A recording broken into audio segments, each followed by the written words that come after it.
Hello प्यारे बच्चों, ये है हमारी वर्कशीट नंबर 1। अब वर्कशीट नंबर 1 क्यों? क्लास 8 के लिए वर्कशीट नंबर 1 इसलिए लिखा गया बेटा, वैसे होनी चाहिए ये आपकी वर्कशीट नंबर 55, क्योंकि सैटरडे को आपने की थी 54, लेकिन आज से आपके लिए बेटा ये 55 जो है वो 1, क्योंकि ये इंग्लिश की फर्स्ट वर्कशीट है। ये अब हमारा जो लिटरेचर है, जो हमारी बुक में कंटेंट है, उससे रिलेटेड वर्कशीट्स आएंगी। आज आपको 7 सितंबर 2020 को करनी है और आप वर्कशीट नंबर 1 से कंफ्यूज ना हो।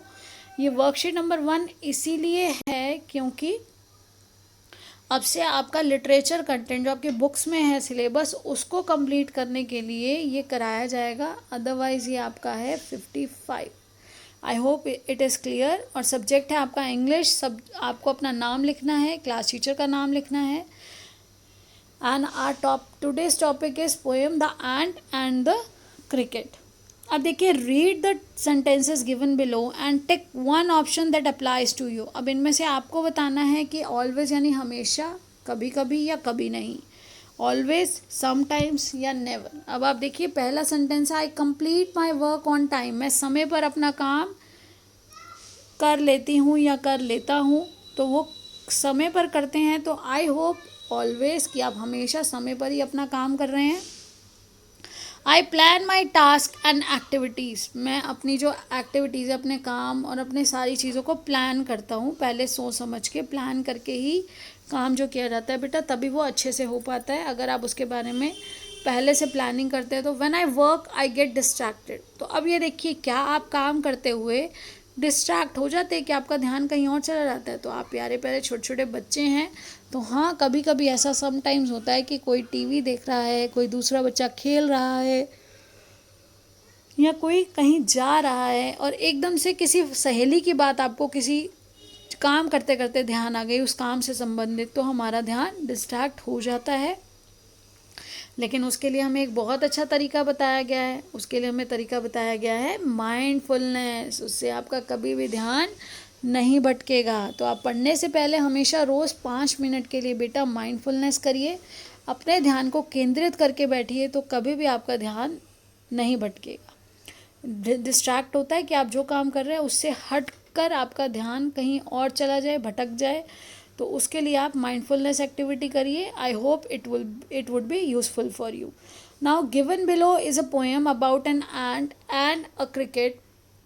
तो बेटा, थीम ऑफ द पोएम क्या है? The cricket spends the summer singing and playing. आपने इससे रिलेटेड कार्टून्स भी देखे हैं बेटा। कार्टून में ये स्टोरी के फॉर्म में भी आता है कि जो आप एक तरह से कह सकते हैं, जैसे ये देखिए, ये क्रिकेट है।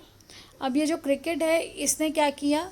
उसने अपना सारा समय व्यतीत किया समर में। उसे गाना गाना खेलना बहुत पसंद था, तो उसे अपना पूरा समय व्यतीत किया गाना गाने में, इंजॉय करने में। समर को इंजॉय किया उसने, singing and playing. He does not plan anything for the future. और अभी आपको भी कहा गया है कि आपको प्लान करना चाहिए हमेशा हमारी चीज़ों के लिए, जो भी हम क्या कब कैसे करना है। When the winters arrive. और जब समर्स में तो बेटा बहुत इजीली हैप्पीली उसने अपना समर्स एंजॉय किए, लेकिन जब विंटर्स आई, और देखिए उस समय पे चींटियाँ क्या कर रही थी? अपना खाना इकट्ठा कर रही थी। लेकिन ये जो क्रिकेट है, ये बड़े आराम से गाने गाते हुए, इंजॉय करते हुए बैठा है और उनको देख रहा है कि तुम क्या ये सब इकट्ठा करती रह जाती हो। व्हेन द विंटर्स अराइव, लेकिन जब सर्दियाँ आ गई तो उसके पास he has nothing to eat. उसके पास खाने के लिए कुछ नहीं था। He decided to ask the ant for help. और उसने तब सोचा कि मुझे एंट के पास जाना चाहिए, शायद वो ही मेरी मदद कर सकती है, वो ही मुझे भूखा रहने से बचा सकती है या मरने से बचा सकती है। अब देखिए stanza number 1। A silly young cricket accustomed to sing. उसको बस क्या आदत थी? उसको बस सॉन्ग, अपने गाना गाना, इंजॉय करना, क्योंकि अभी वो यंग है, उसको इतना मेच्योर नहीं है, उसको नॉलेज नहीं है।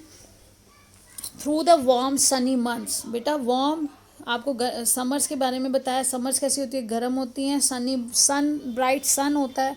ऑफ गे समर, गे है लाइट हार्टेड, कोई केयर फ्री समर, कोई टेंशन नहीं है उसके पास। एंड स्प्रिंग, तो स्प्रिंग और समर्स कैसे हैं? गे हैं। Sunny months of gay, carelessness के, इंजॉय करने के months. began to complain when he found that at home. अब उसने जब समर्स चलेगा उसने कंप्लेन करना शुरू किया जब उसको मिला कि उसके पास घर पर at home his cupboard was empty, उसका जो कबर्ड है, उसका जो खाना जहाँ रखता था वो अब खाली हो चुका है. एंड विंटर वॉज कम, अब वो जो सर्दी है आ चुकी है. नॉट अ क्रम टू बी फाउंड. बेटा क्रम क्या होता है? एक छोटा सा, कहते हैं ना, तिनका भर भी उसे खाना कहीं पर नहीं मिल रहा था. क्रम छोटे से फ्रेगमेंट को बोलते हैं. On the snow covered ground, क्योंकि सब जगह सर्दी हो चुकी थी तो सब जगह पे आसपास सब जगह क्या था? स्नो, बर्फ़ ने सब कुछ ढक लिया था. Not a flower could he see, ना तो कोई फूल दिखाई दे रहा था. Not a leaf on tree, ना किसी पेड़ पे उसे कोई पत्ता दिखाई दे रहा था.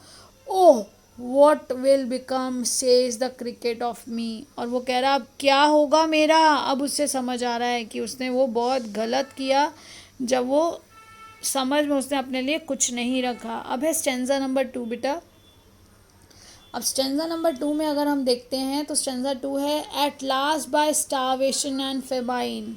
तो बेटा भुखमरी और सूखा, सूखा पड़ जाता है जब आपका सारा जो है बंजर और ज़मीन नहीं मिल रहा, कहीं से कुछ नहीं है, कहीं पे उसको कुछ नहीं मिल रहा था. और जो भूखा था वो एकदम स्टारवेशन, अब बिल्कुल भूख से मरने वाली कंडीशन आ चुकी थी उसकी.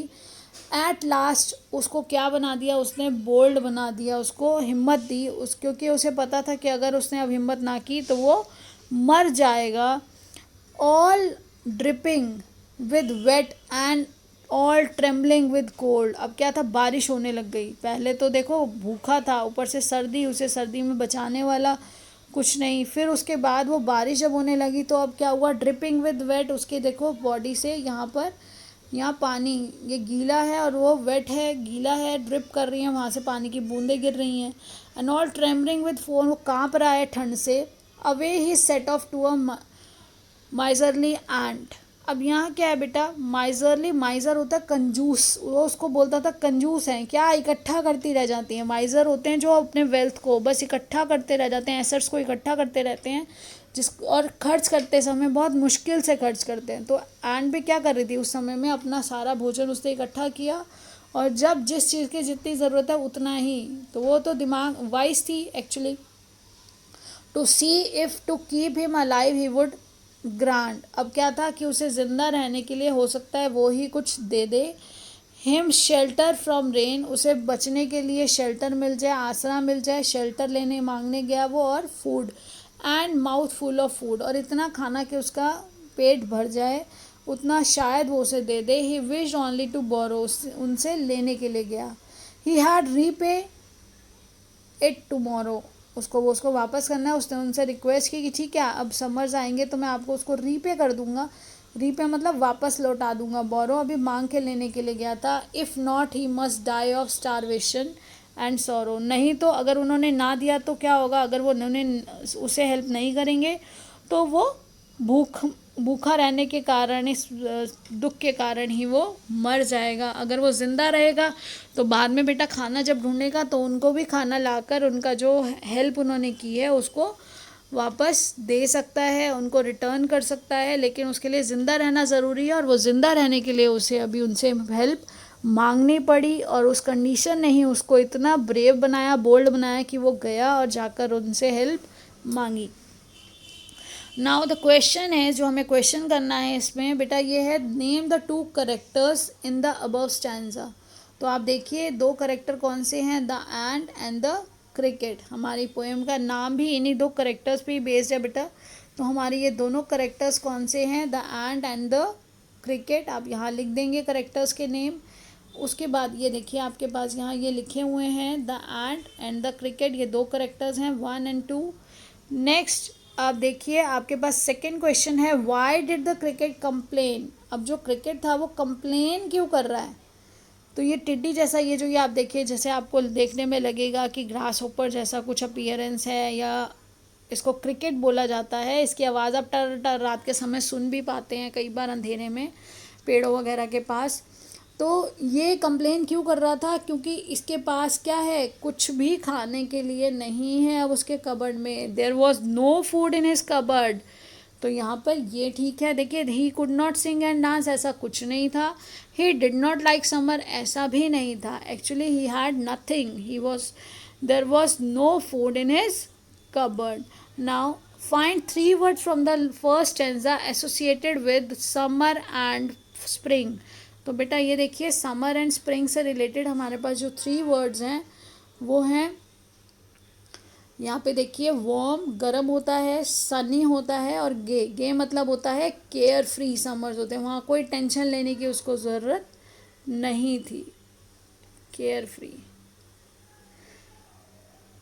गरम है, ब्राइट सन होता है। तो ये तीनों वर्ड्स आप यहाँ लिख लेंगे। नेक्स्ट है, find 2 phrases lines from the first stanza associated with start of winters. तो ये देखिए, ये फर्स्ट स्टैंजा है, और फर्स्ट स्टैंजा में हमें बताया गया, देखिए, द स्नो कवर्ड। सबसे पहले जब हम स्नो को देख लेते हैं तो स्नो की कवरिंग ही हमें बताती है कि सर्दियाँ आ गई, विंटर्स अराइव कर चुकी हैं, और उसकी वजह से ना ही कोई फूल दिखाई देता है, ना कोई हमें पत्ता दिखाई देता है।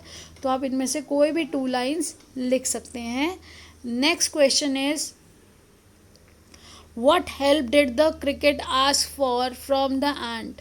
तो बेटा उसने क्या मांगा था? क्या उसने मनी मांगी थी? क्या उसने पैसे मांगे थे? नहीं। He asked for food and shelter, warm clothes के लिए भी नहीं कहा था उसने, फूड एंड शेल्टर के लिए कहा था। Find 2 words from stanza 2 that are related to shortage of food. खाने की कमी, 2 ऐसे वर्ड्स बताने जो हमें बताएं कि भोजन की कमी है, शॉर्टेज है। तो यहाँ देखिए, स्टारवेशन एंड फेमाइन, ये 2 वर्ड्स हैं जो हमें बताते हैं शॉर्टेज ऑफ फूड के बारे में। ये दोनों इंडिकेट कर रहे हैं शॉर्टेज ऑफ फूड, खाद्य पदार्थ की कमी है, भूखमरी है, अकाल पड़ना। तो अब देखिए, नेक्स्ट क्वेश्चन है आपका, from the second stanza write the rhyming words for tomorrow, rain and bold. तो बेटा देखिए, आपका जो यहाँ पर है, यहाँ पर रेन के लिए आपके पास ऊपर है ग्रेन, देन टुमारो, बोरो, और सौरो भी हो सकता है। बोरो अगर आ गया तो आप सौरो भी लिख सकते हैं। यहाँ पे टुमारो के लिए बोरो है पहले। नेक्स्ट आप यहाँ देखिए, बोल्ड, तो बोल्ड के लिए है राइमिंग वर्ड कोल्ड। अब देखिए, हम इसको रीचेक अपनी पोएम में भी कर लेते हैं। ये देखिए, आपको देखना बताती हूँ। ये देखो बेटा, यहाँ रेन है, रेन का राइमिंग वर्ड है ग्रेन। बोरो है टुमारो, आपको पहले बोरो या फिर टुमारो, या टुमारो दिया तो सौरो, आप कोई भी लिख सकते हैं। तो इस तरह से ये राइमिंग वर्ड जो अब आपका देखिए, बोल्ड, और बोल्ड का है कोल्ड। राइमिंग वर्ड्स तुकबंदी होती है बेटा, लास्ट के जो आपके अल्फ़ाबेट्स हैं, जो लेटर्स हैं, वो ऑलमोस्ट सेम होंगे, और आपको वही साउंड आएगी। आप उस साउंड को मैच करके देख सकते हैं कि कौन सा वर्ड है जो इसके साथ राइम कर रहा है। आप पोएम को म्यूजिकल इफेक्ट देने के लिए राइमिंग वर्ड्स का यूज़ किया जाता है। I hope everything is clear to you, so keep learning, stay blessed, stay happy. Thank you.